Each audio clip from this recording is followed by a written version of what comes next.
And welcome back. I hope you enjoyed those lovely duct tapes from times gone by, as we have a series for you. The series that we have all been waiting for. We are diving in to this beautiful ZvZ and spawning in the bottom right hand corner. Oh my god, we're going for it.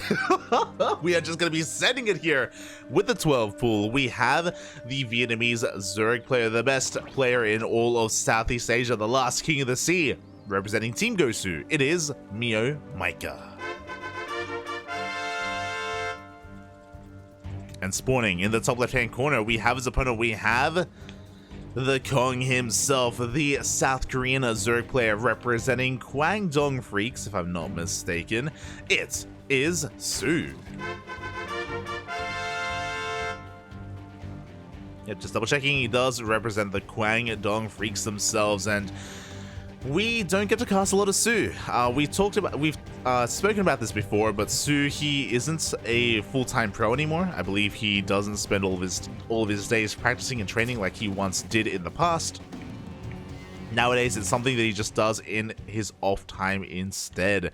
So we don't get to see a lot of him nowadays, but it's great to see him whenever we can. It's great to see him competing. He's still an amazing player, and he's still the favorite of this entire bracket as well. I would go that far, but we'll see if we can surprise the cheese, the aggression of MeomaikA, as we do have that 12 pool opener. Links are going to be rushing across the map as we speak. They are going to be scattered by the initial overlord, so soO is fully aware of what is going on and is now going to be able to prepare back at home. The goal here is to preserve the natural, save it, hold on to it, and pull some workers as well to help defend, buy time for defensive links and queens of your own. Oh boy. Here we go. The Lings of MeomaikA have arrived. We have another set of Lings coming up behind this as well. It is going to be 10 Lings in total, and from here we're going to be droning. Meanwhile, soO does pull his workers, does pull the boys, and is now going to be dancing with the Lings of MeomaikA.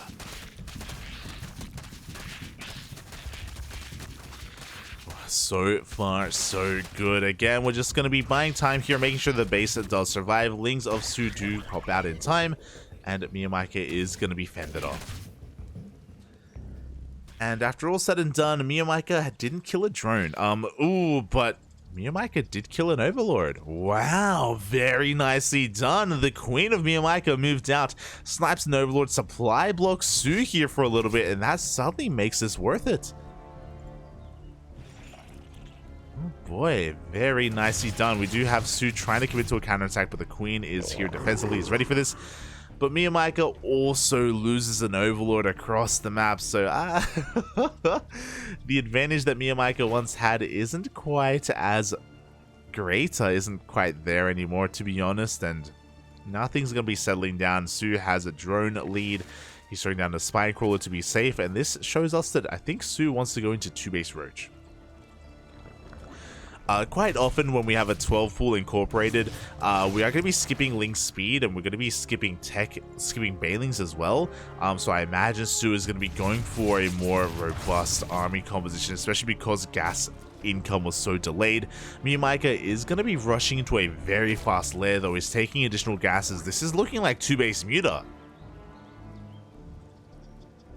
I think that would be a really smart thing to make use of right now, as soO has very limited scouting information. He is, I imagine, expecting a Roach transition and a Roach follow-up. That is the standard thing to do here as the 12 pooling Zerg. Ling bypasses the queens and is going to be dipping on in. Oh, this is so important for soO. He gets past the queen, he gets a scout, he gets eyes on the fast lair.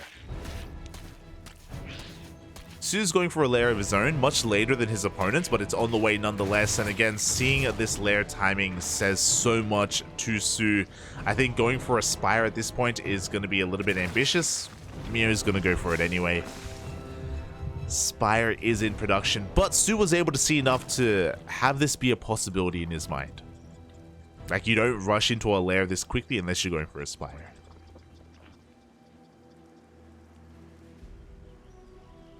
Or like a Knight of Soul in or something. Oh So soO's just going to be taking his third base, getting a Roach Warren, getting a +1 range as well. Because MeomaikA got scouted, I don't think he intends to go mass muta. I think he's going to make a handful of mutas and that is it, but we'll see. We'll see. See how much he commits. Meanwhile, across the map, a good chunk of Lings that do dive on past. They also scout the fast lair of his opponent. soO is going to be rushing into Roach. He's going to be hitting a bit of a timing with Roach speed. Going to hit quite hard.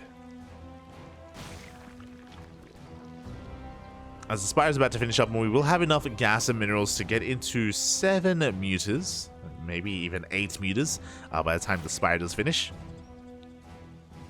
There we go, 8 mutas are in production. 100 gas, 100 minerals each. We have soO going for the follow-up scout, confirming that MeomaikA did indeed commit to the Spire. And soO makes a round of queens. soO's going to be doing what he... Mia's going to be looking to gain some map control with these mutas. I don't expect him to do too much more damage, but we'll see. We'll see if he's able to surprise us. He's going to be able to hunt down some of these overlords, maybe threaten a mineral line if possible. It's going to be tough, though.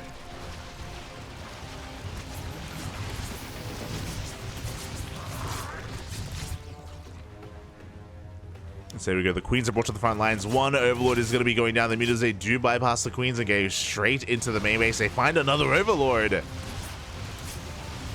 Ooh, they will barely get it. 2 overlords go down, a drone as well. Pretty good value here from MeomaikA so far. He hasn't lost a single muta for the time being. And he does keep soO back at home, but soO is content to just defend with queens. Hydra Den is on the way behind this as well.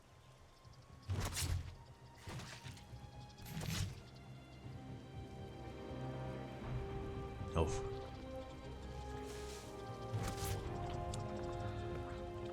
And yeah, it looks like MeomaikA is going to be transitioning to as he does lose a muta.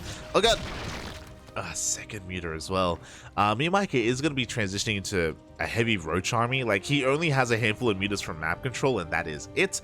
For the most part, he recognizes that Roaches are going to be the future of this game, and he needs as many as possible.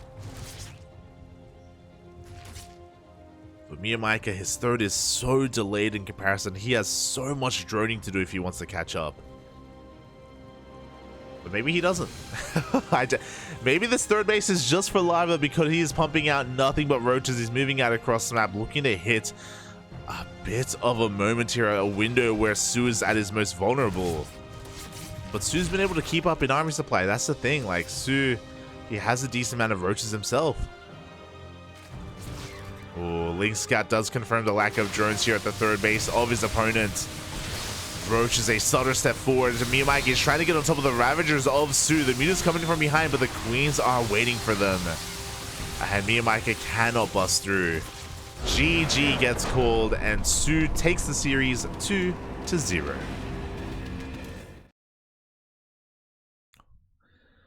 GG, well played. A really solid showing there out of soO. Great scouting as well, not just with his Overseer, but with his initial Ling as well, confirming the lair. And he never overreacted to it. He had a Hydra Den. He never made a Hydra. Like, he never made any Hydras at all.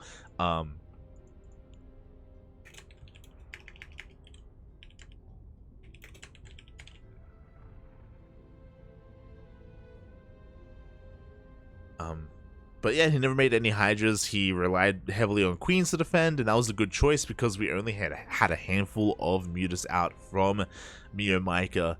And from there, soO, he was just pumping out as many roaches as possible on a fully mining 3-base economy. And yeah, really strong stuff there out of our Korean Zerg player. And my condolences to MeomaikA. He had a great showing to make it into the quarterfinals. He was able to take down Nicarak to get this far.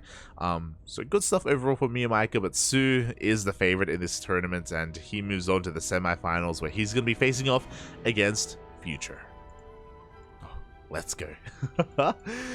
The future is here, and the future is Terran. Of course it is. Was there ever any doubt? Future does 2-0 Spear and is currently waiting here in the upper semifinals. And I haven't casted Future in a long time. I think the last time I casted Future was a couple of years ago in DreamHack. Or maybe... Did I cast him in NA Apprentice? I think I did. I think we casted... Yeah, we did. I think I casted Future with Asher a couple of months ago in NA Apprentice. I remember specifically saying, "Oh, it's great to see him here again. We'll see how he does." I think he was in a TVT group with Vindicta. I want to believe he was in a TVT group. But yeah, it's great to see Future getting picked up by a new team. He got picked up by Matcherino Esports, and he's been putting in a lot of work. He's been putting in a lot of hours. He is taking the competitive nature of StarCraft seriously again, and yeah, it's cool to see him rising to the challenge and getting back up to the level that he was once at.